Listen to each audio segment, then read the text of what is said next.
వెంటనే నేను మెసేజ్ పెట్టాను, ఈ మాదిరిగా భయంకరమైన పరిస్థితుల్లో ఉన్నాం సార్, మీరు ఏ రకంగానైనా మాకు సహాయం చేయాలి అని మొట్టమొదటిగా వారికి మెసేజ్ పెట్టాను. తర్వాత మరి కిషోర్ కూడా నేను మాట్లాడడం జరిగింది.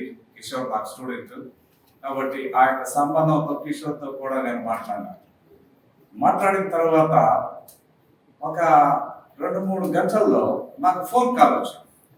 ఎక్కడి నుంచి వచ్చిందంటే శ్రీనివాసరావు గారని అక్కడ బహ్రెయిన్లో జనసేన పార్టీ అధ్యక్షుడు.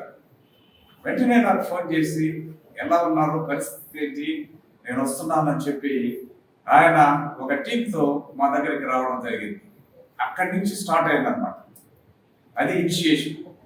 సార్ ఇక్కడి నుంచి ఫోన్ చేయడము, అక్కడి నుంచి మనుషులు వెంటనే రావడము వెంటనే జరిగింది.